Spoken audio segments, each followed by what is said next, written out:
आठवीं कक्षा के 8वें अध्याय जिसका नाम है राशियों की तुलना के पहले लेक्चर में आप सबका स्वागत है।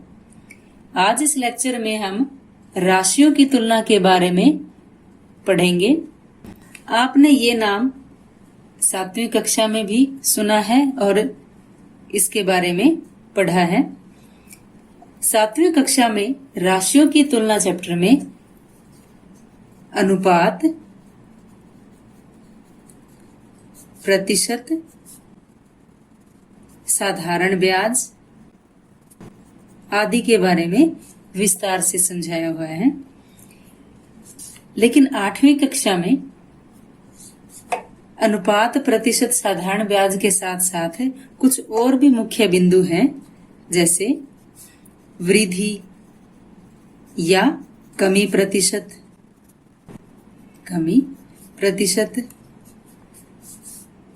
बट्टा, आगे है क्रय विक्रय मूल्य संबंधी सवाल, लाभ हानि प्रतिशत भी, मिश्र धन, चक्रवृद्धि ब्याज और एक टॉपिक और बिक्री कर यानी वैल्यू एडेड टैक्स, इसे वैट भी कहते हैं, आदि के बारे में विस्तार से पढ़ेंगे। लेकिन आज के इस लेक्चर में हम अनुपात और प्रतिशत के बारे में पढ़ेंगे और इससे संबंधित सवालों को हल करेंगे। हालांकि हम ये अनुपात और प्रतिशत के बारे में 7वीं कक्षा में भी पढ़ चुके हैं, लेकिन उनकी रिवीजन के लिए हम दोबारा अनुपात और प्रतिशत के बारे में पढ़ेंगे और उनसे संबंधित सवालों को हल करेंगे। अनुपात राशियों की तुलना है। क्या है ये? राशियों की तुलना, जो ये बताता है कि एक राशि दूसरी राशि से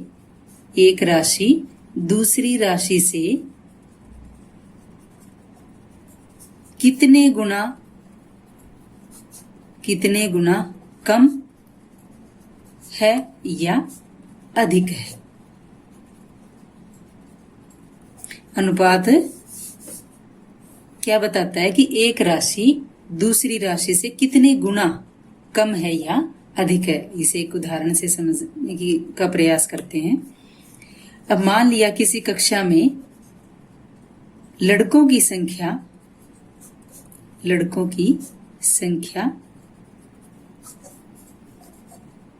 15 है और लड़कियों की संख्या 25 है।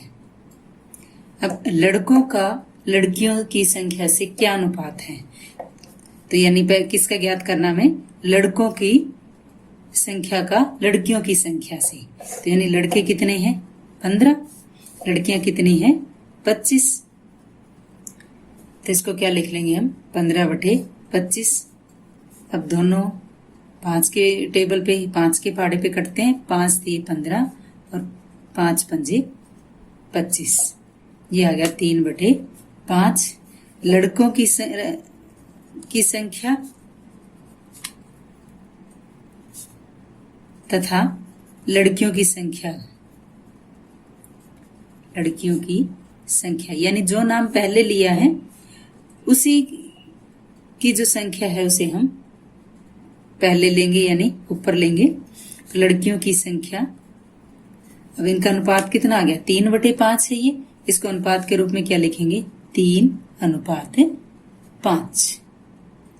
यानी अगर लड़के 3 हैं तो वहां लड़कियों की संख्या क्या होगी? 5 होगी। और इसको कैसे पढ़ेंगे भाई? ये कितने गुना है? तो यानी लड़कों की संख्या लड़कियों का क्या है? 3/5 भाग है। एक और उदाहरण देखते हैं। मान लिया एक टोकरी है जिसमें सेबों की संख्या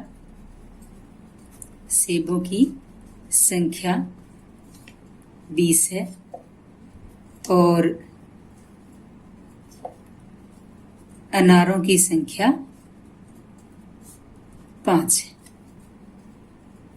अब उस टोकरी में अनार कितने हैं? 5। सेब कितने हैं? 20 है। सेबों का अनारों की संख्या से क्या अनुपात है? तो ये आ जाएगा 20:5, यानी इसको हम 5 से भाग कर देंगे दोनों को। 5 चौके 20, 5 एकम 5। इसे हम 20/5 भी लिखकर निकाल सकते हैं। तो ये कितना आ गया? 4:1। कहने का मतलब जो अनारों की संख्या है वो सेबों की संख्या क्या है? चौथा भाग है। दूसरी तरफ से हम ये भी कह सकते हैं कि सेबों की संख्या अनारों की संख्या की 4 गुनी है। कितनी गुनी है? 4 गुनी। तो ये क्या है? अनुपात, जो कि राशियों की तुलना बताता है। अगला है प्रतिशत। प्रतिशत का मतलब है 1/100, यानी 100 में से 1। 100 में से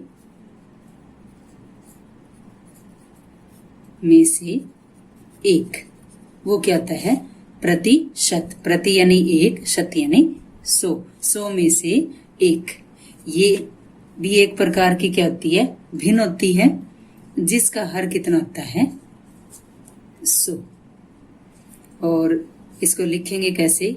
यानी 1/100 इसको लिखेंगे 1%। ये प्रतिशत का चिन्ह है। अब मान लो 5% दिया हुआ है। इसका क्या मतलब है? 100 में से 5। 100 में से 5 यानी 5/100। तो ये है प्रतिशत। आइए अनुपात और प्रतिशत संबंधी सवालों को हल करते हैं। पहला उदाहरण देखें। किसी विद्यालय में कक्षा 7 के लिए पिकनिक की योजना बनाई जा रही है। विद्यार्थियों की कुल संख्या का 60%, कितना? 60% लड़कियां हैं और इनकी संख्या 18 है। यानी लड़कियों की संख्या प्रतिशत के रूप में भी दी हुई है और जितनी वो लड़कियां हैं उनकी संख्या भी दी गई है। आगे, पिकनिक का स्थान विद्यालय से 55 किलोमीटर दूर है और परिवहन कंपनी 12 रुपए प्रति किलोमीटर की दर से किराया लेती है। यानी 1 किलोमीटर का 12 रुपए किराया लगता है। अल्पाहार यानी जलपान की व्यवस्था के लिए कुल खर्च 4200 रुपए होगा। तो यानी यहाँ एक पिकनिक की योजना के बारे में बताया गया है। ये भी बताया कि लड़कियों की संख्या प्रतिशत के रूप में कितनी है और उनकी संख्या एक्चुअल में कितनी है। पिकनिक स्थान की विद्यालय से दूरी दी हुई है और प्रति किलोमीटर किराया भी बताया गया है। साथ में जलपान की व्यवस्था के लिए जो खर्चा होगा वो भी दिया हुआ है। तो हमें यहाँ क्या बताना है? नंबर 1, कक्षा में लड़कियों की संख्या का लड़कों की संख्या से अनुपात बताना है। लड़कियों की संख्या का लड़कों की संख्या से। अब यहाँ देखें तो हमें सिर्फ लड़कियों की संख्या दी हुई है। वो कितनी है? 60%। लड़कियों की संख्या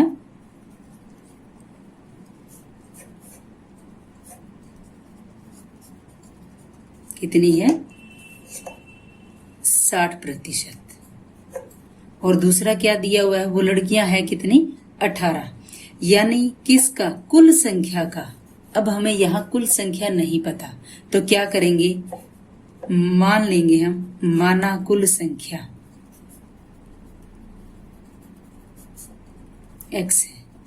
इस सवाल को बच्चों हम 2 ढंग से कर सकते हैं, 2 तरीके से इसको हल कर सकते हैं। एक तो एक नियम का प्रयोग करके, जिसमें हम बच्चों की संख्या क्या ले लेंगे? कुल संख्या को 100 मान लेंगे, क्योंकि 60% दिया हुआ है। इसका मतलब है 100 में से 60 लड़कियां हैं।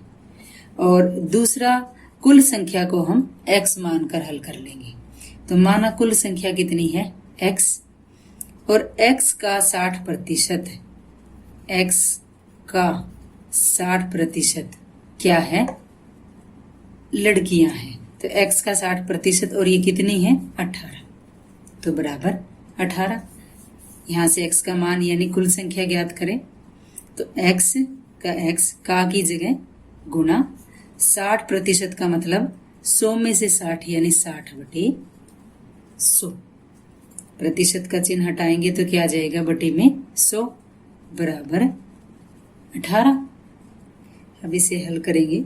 x गुना 1 0 से 1 0 काट दी, 6 और 10 2 से भाग होते हैं, 2 3 6, 2 5 10। तो ये आ गया x गुना 3/5 बराबर 18। और x का मान क्या आ जाएगा, x बराबर 18। अब 3/5 है, बराबर के दूसरी तरफ जाने के बाद ये बन जाएगा 5/3। तो x बराबर 18 गुना 5/3। अब 3 से 18 को भाग करेंगे, 3 एकम 3, 3 छिके 18। x बराबर 6 5 30। x क्या है, कुल संख्या, विद्यार्थियों की कुल संख्या कितनी आ गई 30। अब 30 में से लड़कियां कितनी है 18, लड़कियां 18 है और लड़कों की संख्या कितनी है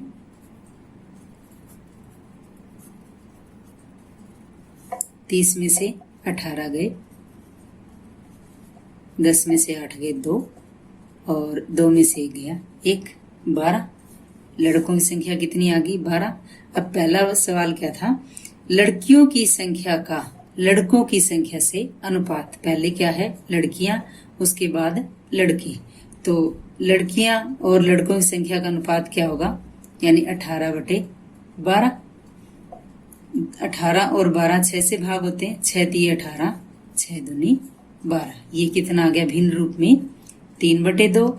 और अनुपात के रूप में क्या होगा, ये 3:2। यानी अगर लड़कियां 3 है तो लड़कों की संख्या कितनी है 2। तो ये पहला भाग है।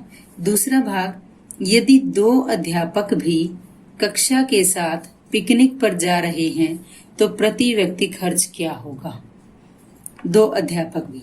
अब देखो कुल बच्चे कितने हो गए हैं 30 बच्चे तो ये है, और साथ में अध्यापक कितने हो जाएंगे 2 अध्यापक। तो कुल व्यक्ति कितने हो गए 30 और 2 32।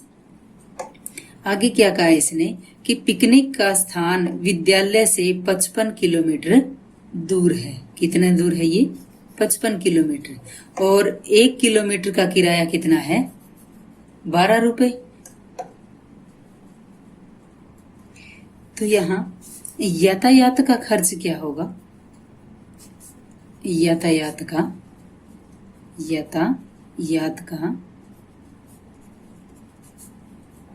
कुल खर्च। अब दूरी कितनी है 55 किलोमीटर है। विद्यालय से पिकनिक स्थान की दूरी कितनी है 55 किलोमीटर, यानी 55 किलोमीटर जाने के और 55 किलोमीटर आने के। तो कुल दूरी होगी 55 गुणा 2 किलोमीटर। और 1 किलोमीटर के लिए किराया कितना है 12 रुपए। तो गुणा में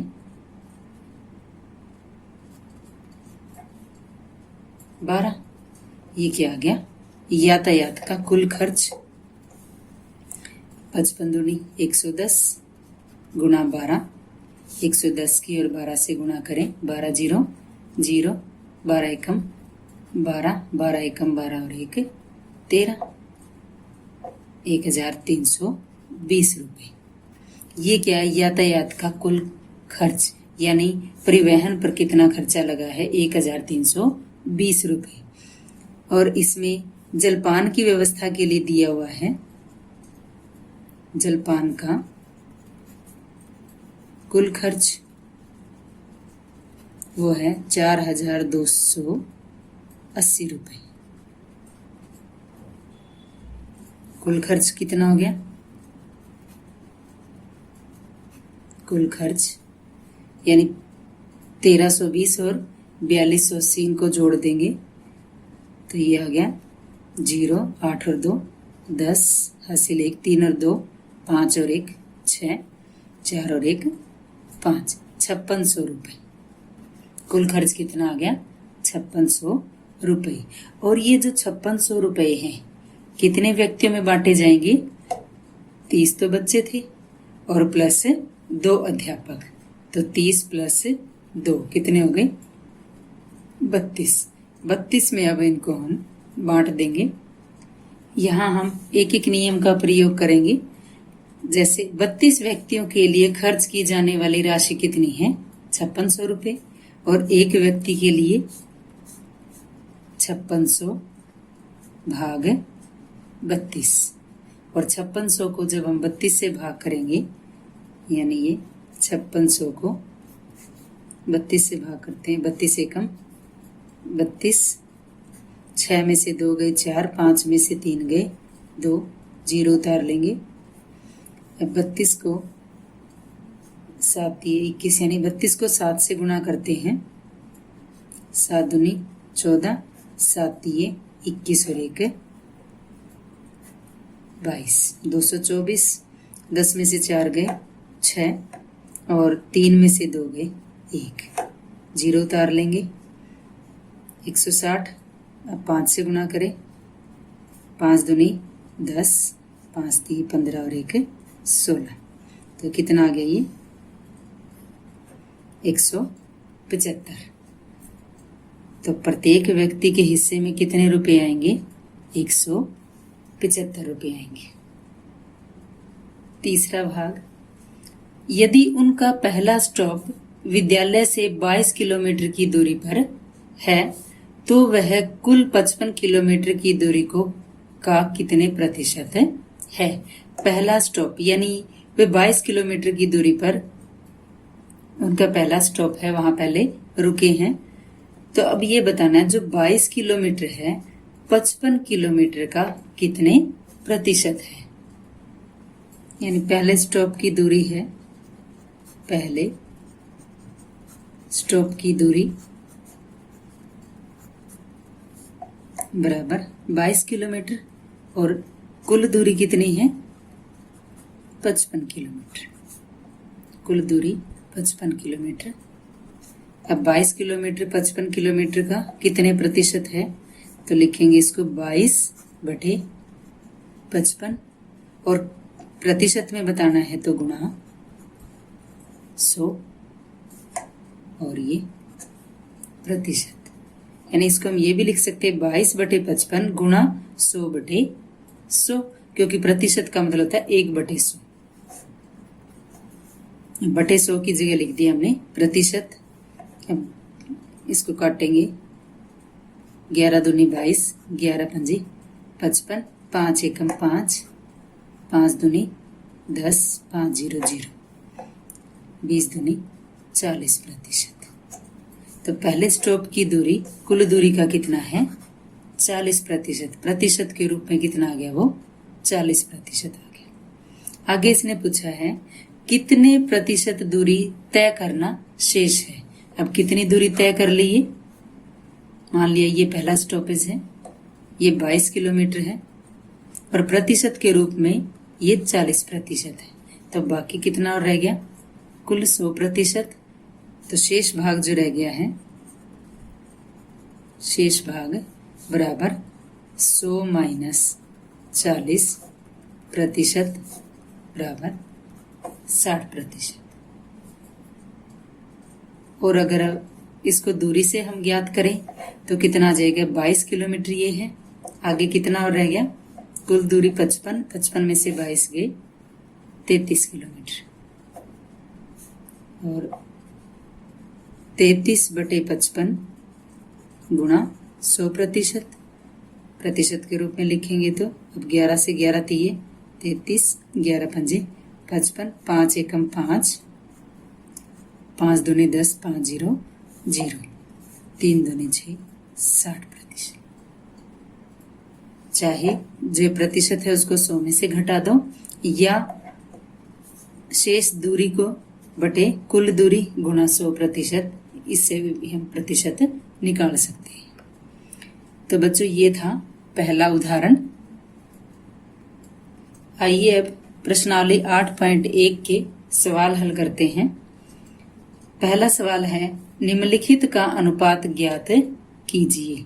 क्या ज्ञात करना है? हमें अनुपात ज्ञात करना है।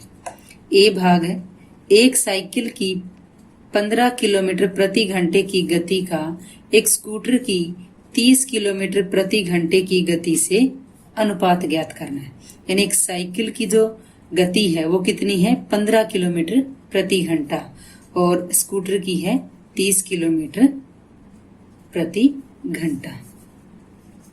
ए भाग साइकिल की गति बराबर 15 किलोमीटर प्रति घंटा और स्कूटर की 30 किलोमीटर प्रति घंटा, यानी 1 घंटे में वो 30 किलोमीटर की दूरी तय करता है स्कूटर। अब दोनों का इनका अनुपात ज्ञात करना है। साइकिल की गति का स्कूटर की गति से अनुपात, स्कूटर की गति से अनुपात। जो नाम पहले है उसको क्या लिखेंगे? ऊपर लिखेंगे, यानी साइकिल है तो साइकिल की गति 15 किलोमीटर तो 15, और स्कूटर की 30 तो बटे में 30। 15 बटे 30, 15 से भाग हो जाएंगे, 15 एकम 15, 15 दूनी 30, 1 बटे 2, और अनुपात के रूप में आएगा 1:2। यानी स्कूटर की जो गति यानी चाल है वो क्या साइकिल की चाल से दुगनी है। तो ये पहला भाग। बी भाग 5 मीटर का 10 किलोमीटर से अनुपात ज्ञात करना है। 5 किलोमीटर का 10 किलोमीटर से, 5 मीटर का। अब यहां देखें, जब भी हमें अनुपात ज्ञात करना है तो ये हमेशा याद रखना है कि इनकी इकाई बराबर होनी चाहिए। यानी जैसे यहाँ मीटर और किलोमीटर अलग अलग इकाइयां होगी, तो ये दोनों बराबर होनी चाहिए। या तो दोनों मीटर में हो, दोनों या तो किलोमीटर में हो, या दोनों सेंटीमीटर में हो, या मिलीमीटर में हो, या किलोग्राम में, या ग्राम में। यानी दोनों जो इकाइयां हैं वो बराबर होनी चाहिए, तभी हम इनकी तुलना कर सकते हैं, इनका अनुपात ज्ञात कर सकते हैं। अब 5 मीटर और 10 किलोमीटर, तो क्या करेंगे हम? किलोमीटर को मीटर में बदल देंगे। 1 किलोमीटर बराबर, किलो का मतलब 1000, यानी 1000 मीटर, और 10 किलोमीटर का मतलब 10,000 मीटर। अब 5 मीटर का 10,000 मीटर से अनुपात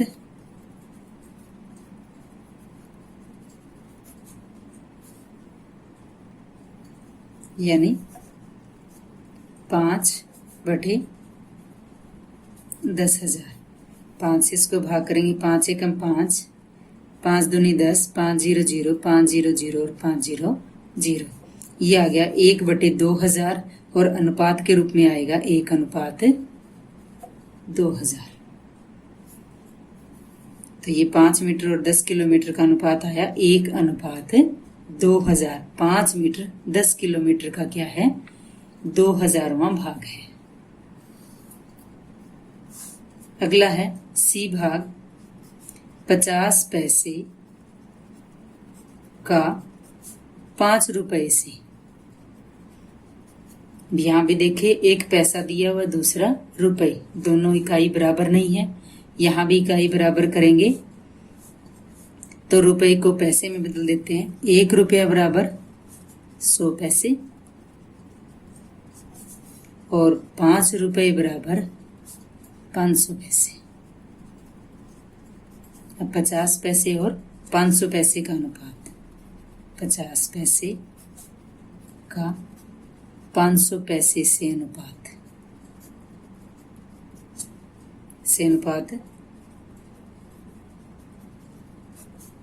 ये आ जाएगा 50/500, 1 0 से 1 0, 5 एकम 5, 5 एकम 5, 5 0 0, 1/10 और अनुपात के रूप में आएगा 1/10, यानी 50 पैसे 5 रुपए का 10वां भाग है। तो इनका अनुपात आ गया 1/10। ये था पहला सवाल। आइए दूसरा सवाल हल करते हैं। अब दूसरा सवाल, निम्नलिखित अनुपातों को प्रतिशत में परिवर्तित कीजिए। यहाँ हमें कुछ अनुपात दिए हुए हैं, इनको किस में बदलना है? हमें प्रतिशत के रूप में। पहला भाग है 3/4, 3/4। इस अनुपात को हमें प्रतिशत में बदलना है, तो 3/4 को भिन्न रूप में लिखेंगे 3/4। अब ये भिन्न रूप आ गया। अब इस भिन्न रूप को किस में बदल देंगे? प्रतिशत में। तो गुणा 100%। अब 4 से काट देते हैं इसको, 4 एकम 4, 4 दूनी 8, 2 बच गए 20, 4 पंजे 20, 25, 25 दिए 75%। यानी जो 3/4 दिया हुआ हमें अनुपात, वो कितना है? 75% है। इसी प्रकार बी भाग 2/3, इसको भी पहले भिन्न रूप में कैसे लिखेंगे? 2/3। अब इस भिन्न रूप को हम प्रतिशत में बदल देंगे, तो गुणा 100%।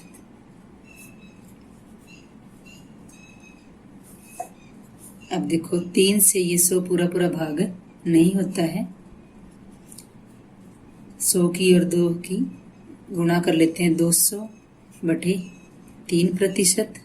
और 200 को 3 से भाग करेंगे तो कितना आएगा? 3 6 18, फिर 2 बच गए, 3 6 18, फिर 2 बच जाएंगे, 3 6 18। इसी तरह ये 6 6 आता जाएगा और लास्ट में सभी को हटा के हम क्या लिख देंगे? 6 की बजाय 7। तो ये आ गया 66.67%। ये दशमलव रूप में है, और इसको हम भिन्न रूप में अगर लिखना चाहे तो क्या लिखेंगे? 66 से ही 2/3%। तो बच्चों ये था 8.1 का दूसरा सवाल। वीडियो वैसे ही बहुत बड़ी हो गई है, इसलिए इस लेक्चर में हम 8.1 के 2 ही सवाल हल करेंगे। बाकी सवाल हम दूसरे लेक्चर में हल करेंगे। बच्चों ये जो चैप्टर है राशियों की तुलना, ये उन सभी बच्चों के लिए भी इम्पोर्टेंट चैप्टर है जो कंपटीशन की तैयारी कर रहे हैं, क्योंकि कंपटीशन में इसी तरह के प्रतिशत, लाभ हानि, क्रय विक्रय आदि संबंधी क्वेश्चन पूछे जाते हैं, और उनमें बच्चे उनको सही ढंग से वो कर नहीं पाते। तो उसके लिए भी ये चैप्टर बहुत जरूरी है, वो यहाँ से इसकी तैयारी कर सकते हैं। धन्यवाद।